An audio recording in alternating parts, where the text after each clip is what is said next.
उन्होंने भगवान शिव का ध्यान किया, श्री राम का स्मरण किया और योग अग्नि द्वारा अपने शरीर का त्याग कर दिया। समय आने पर उन्होंने हिमालय राज और माता मैना के घर पुनर्जन्म लिया। अब वे थी माता पार्वती। हमें ये सीख मिलती है कि जीवन में सबसे खतरनाक शत्रु अज्ञान नहीं, संदेह है। जय श्री राम। प्रिय भक्तों, कल हमने जाना कि श्री रामचरितमानस की रचना कैसे हुई और भगवान शिव ने स्वयं तुलसीदास जी को इस दिव्य ग्रंथ की रचना का आदेश क्यों दिया। लेकिन क्या आप जानते हैं, जिस भगवान शिव को हम महादेव कहते हैं, वही भगवान शिव स्वयं श्री राम के सबसे बड़े भक्त हैं। हाँ, जो स्वयं देवों के देव हैं, जिसके नाम से काल भी कांपता है, वे भी राम राम का निरंतर जाप करते हैं। लेकिन प्रश्न उठता है, यदि श्री राम भगवान हैं, तो फिर भगवान शिव उन्हें प्रणाम क्यों करते हैं? यदि श्री राम केवल अयोध्या के राजकुमार थे, तो महादेव उनके चरणों में क्यों झुकते थे? इन्हीं प्रश्नों का उत्तर आज की कथा में छिपा है। आज की कथा केवल सती की नहीं, ये श्रद्धा और संदेह की कथा है। ये विश्वास और अहंकार की कथा है और ये हमें सिखाती है कि भगवान को तर्क से नहीं, श्रद्धा से पाया जाता है। आइए प्रेम से बोलिए, सियावर रामचंद्र की जय। हर हर महादेव। श्री गुरु चरण सरोज रज, निज मुनि मुकुर सुधारि, बरनउँ रघुबर बिमल जसु, जो दायक फल चारि। बुद्धिहीन तनु जानिके, सिमरो पवन कुमार। बल बुद्धि विद्या देहु, मुहि हरहु कलेस विकार। कैलाश पर्वत का दिव्य दृश्य है। कल्पना कीजिए, हिमालय की बर्फ से ढकी चोटियां, चारों ओर अद्भुत शांति, मंद मंद बहती हिमानी वायु, दूर दूर तक गूंजता हुआ ओम नमः शिवाय। कैलाश पर्वत पर भगवान शिव गहन समाधि में बैठे हैं। जटाओं से गंगा प्रवाहित हो रही है। मस्तक पर अर्धचंद्र सुशोभित है। गले में सर्प विराजमान है। शरीर पर भस्म का लेप है। लेकिन यदि कोई उनके समीप जाकर ध्यान से सुनता, तो उसके एक ही धुन आती। वे ध्वनि थी राम राम राम। महादेव की प्रत्येक श्वास में राम थे। उनके प्रत्येक ध्यान में राम थे। उनके प्रत्येक हृदय के स्पंदन में केवल श्री राम का नाम था। इसलिए संत कहते हैं, राम से बड़ा राम का नाम, और राम के सबसे बड़े उपासक स्वयं भगवान शिव हैं। एक दिन माता सती ने भगवान शिव से पूछा, स्वामी, आप तो स्वयं महादेव हैं, फिर आप किसका ध्यान करते हैं? भगवान शिव ने मुस्कुराकर उत्तर दिया, देवी, मैं उस परम ब्रह्म का ध्यान करता हूँ जो समय आने पर पृथ्वी पर श्री राम के रूप में अवतरित होंगे। वही मेरे आराध्य हैं, वही समस्त ब्रह्मांड के स्वामी हैं। सती सुनकर आश्चर्यचकित रह गई। उनके मन में विचार आया, यदि वे परम ब्रह्म हैं, तो फिर मनुष्य के रूप में जन्म क्यों लेंगे? यहीं से एक छोटा सा संदेह जन्म लेता है और यही संदेह आगे चलकर एक बड़ी लीला का कारण बनता है। समय बीतता है। त्रेता युग में भगवान श्री राम का अवतार होता है। वनवास प्रारंभ होता है। फिर एक दिन रावण माता सीता का हरण कर लेता है। भगवान श्री राम और लक्ष्मण वन वन भटकते हुए सीता जी की खोज कर रहे हैं। भगवान श्री राम व्याकुल हैं। वे वृक्षों से पूछते हैं, नदियों से पूछते हैं, पर्वतों से पूछते हैं, क्या तुमने मेरी सीता को देखा है? यह दृश्य देखकर माता सती चकित रह जाती है। वह मन ही मन सोचती है, ये कैसे भगवान है? यदि ये वास्तव में सर्वज्ञ हैं, तो इन्हें सीता जी का स्थान क्यों नहीं पता? यदि ये परमात्मा है, तो फिर मनुष्य की तरह विलाप क्यों कर रहे हैं? उनका संदेह गहरा होता जाता है। सती ने भगवान शिव से कहा, स्वामी, मुझे विश्वास नहीं होता कि यही परम ब्रह्म है। भगवान शिव ने गंभीर स्वर में कहा, देवी सावधान रहो, जिसे तुम साधारण मनुष्य समझ रही हो वही समस्त सृष्टि का आधार है। उनकी लीला को बुद्धि से मत परखो। भगवान जब मनुष्य रूप धारण करते हैं तो वह अपनी लीला पूर्ण करने के लिए मनुष्य जैसा व्यवहार भी करते हैं, लेकिन जब मन में संदेह प्रवेश कर जाता है तो सबसे पहले श्रद्धा कमजोर होती है। सती ने कहा, मैं स्वयं परीक्षा लेकर देखूंगी। महादेव ने उन्हें रोका। उन्होंने कहा, प्रभु की परीक्षा लेने का विचार भी मत करना। भक्त भगवान की परीक्षा नहीं लेता, वह स्वयं अपनी परीक्षा देता है। लेकिन सती का मन अब निर्णय ले चुका था। सती ने अपनी योग माया से माता सीता का रूप धारण कर लिया। उन्होंने सोचा, यदि ये सचमुच भगवान है तो मुझे पहचान लेंगे, और यदि नहीं पहचान पाए तो मैं समझ जाऊंगी कि ये केवल मनुष्य है। वे श्री राम के सामने पहुंची। भगवान श्री राम ने दूर से ही उन्हें देखा। वे मुस्कुराए। उन्होंने हाथ जोड़कर प्रणाम किया और कहा, माता, आप इस वन में अकेली कैसे? भगवान शंकर कहाँ हैं? बस इतना सुनते ही सती स्तब्ध रह गई। उन्होंने तो सीता का रूप धारण किया था, लेकिन श्री राम ने उन्हें माता कहकर संबोधित किया और साथ ही भगवान शिव का नाम भी लिया। अब उन्हें समझ आने लगा कि ये कोई साधारण राजकुमार नहीं, ये तो अंतर्यामी है। इन्होंने बिना कुछ कहे सब जान लिया। कथा परंपरा में वर्णन मिलता है कि उसी क्षण सती को श्री राम के दिव्य स्वरूप का अनुभव हुआ।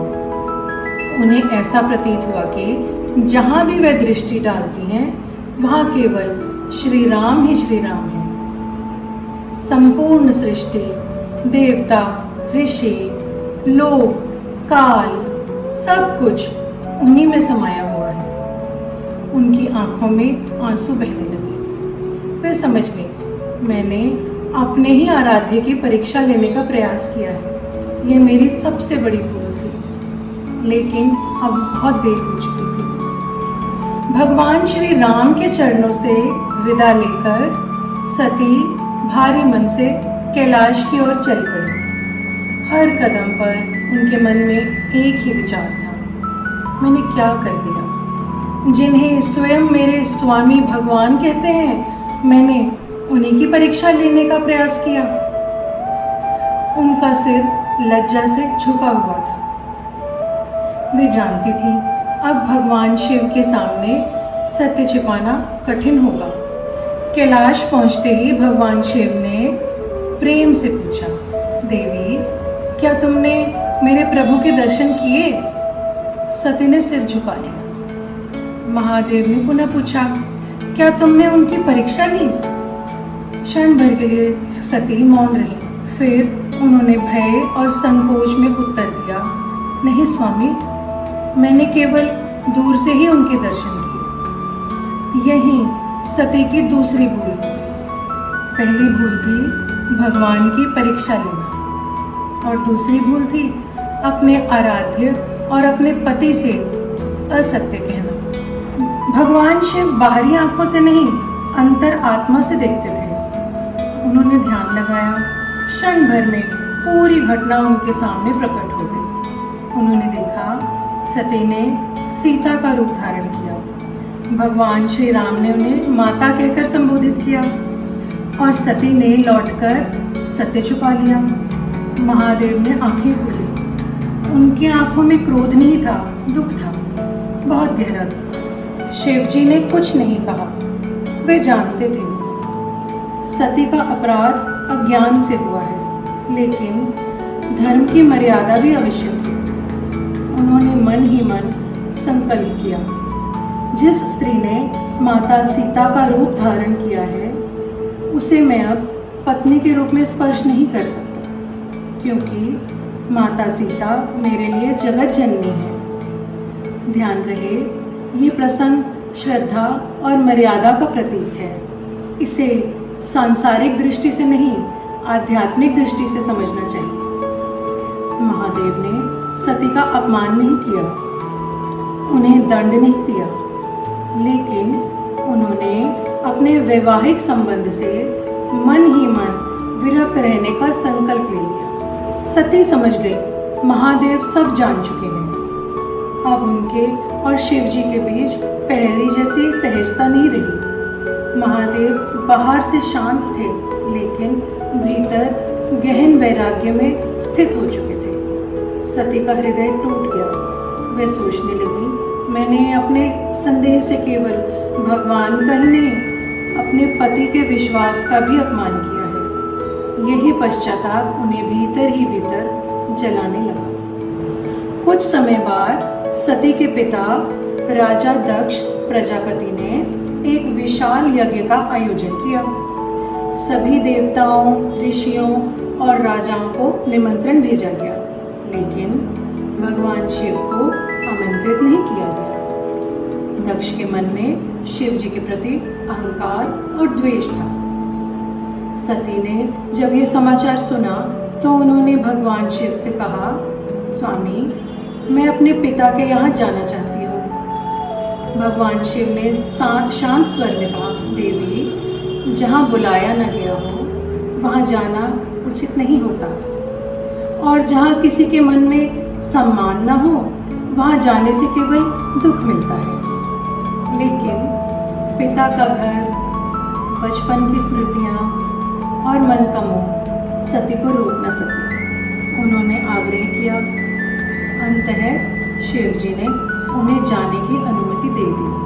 सती जब यज्ञ स्थल पहुंची तो किसी ने उनका स्वागत नहीं किया।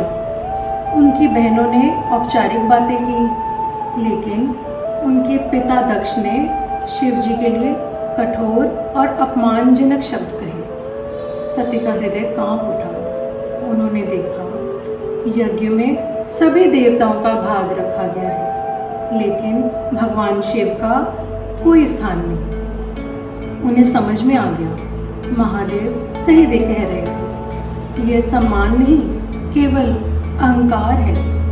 सती सभा के मध्य खड़ी हुई। उन्होंने कहा, जिस महादेव का अपमान तुम कर रहे हो वे स्वयं देवों के देव हैं।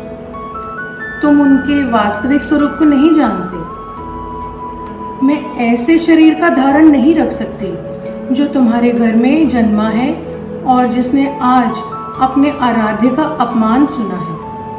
उन्होंने भगवान शिव का ध्यान किया, श्री राम का स्मरण किया और योग अग्नि द्वारा अपने शरीर का त्याग कर दिया। संपूर्ण सभा स्तब्ध रह गई। देवता मौन हो गए। आकाश में गहरा सन्नाटा छा गया। जब यह समाचार भगवान शिव तक पहुंचा तो वह मौन हो गए। उनकी जटाएं कांप उठी। आंखों में करुणा थी, लेकिन क्रोध नहीं, धर्म था। उन्होंने अपनी जटा से वीरभद्र को उत्पन्न किया। वीरभद्र ने दक्ष के यज्ञ का विध्वंस कर दिया। बाद में देवताओं की प्रार्थना पर भगवान शिव ने दक्ष को क्षमा भी कर दिया। यही महादेव का स्वभाव है। वे दंड भी देते हैं और समय आने पर क्षमा भी कर देते हैं। सती ने शरीर त्याग दिया, लेकिन उनकी भक्ति समाप्त नहीं हुई। समय आने पर उन्होंने हिमालय राज और माता मैना के घर पुनर्जन्म लिया। अब वे थी माता पार्वती। इस जन्म में उन्होंने एक ही संकल्प लिया, मैं पुनः भगवान शिव को ही अपने पति के रूप में प्राप्त करूंगी। यहीं से प्रारंभ होती है पार्वती की महान तपस्या, जिसकी कथा हम अगले भाग में सुनेंगे। आज के पाठ से हमें क्या सीख मिलती है? हमें ये सीख मिलती है कि जीवन में सबसे खतरनाक शत्रु अज्ञान नहीं, संदेह है। अज्ञान ज्ञान से दूर हो जाता है, लेकिन संदेह श्रद्धा को ही समाप्त कर देता है। भगवान को तर्क से समझने का प्रयास करने वाला व्यक्ति उलझता चला जाता है, लेकिन प्रेम से भगवान का नाम लेने वाला उनकी कृपा का अनुभव करने लगता है। इसीलिए संत कहते हैं, जहाँ श्रद्धा है वहाँ भगवान है। जय श्री राम। अगले भाग में हम सुनेंगे कैसे हिमालय राज के घर माता पार्वती का दिव्य जन्म हुआ, कैसे बाल्यकाल से ही उनके हृदय में भगवान शिव के प्रति अनन्य प्रेम जागृत हुआ, कैसे देवर्षि नारद ने उनके जीवन का भविष्य बताया और कैसे एक राजकुमारी ने संसार के सबसे कठिन तप का संकल्प लिया। ये कथा केवल एक विवाह की नहीं, बल्कि अटूट श्रद्धा, धैर्य और भक्ति की पराकाष्ठा की कथा है। इसलिए अगले भाग को बिल्कुल भी मिस मत कीजिए। यदि आज की कथा आपके हृदय को स्पर्श कर गई हो तो वीडियो को लाइक करें, अपने परिवार और मित्रों के साथ साझा करें और मेरे चैनल को सब्सक्राइब करें और कमेंट में लिखें हर हर महादेव, जय श्री राम। इन्हीं मंगल कामनाओं के साथ मैं आपसे विदा लेती हूँ। फिर मिलेंगे रामचरितमानस के अगले दिव्य अध्याय के साथ। बोलिए सियावर रामचंद्र की जय, मेरे प्रभु रामचंद्र की जय। हर हर महादेव।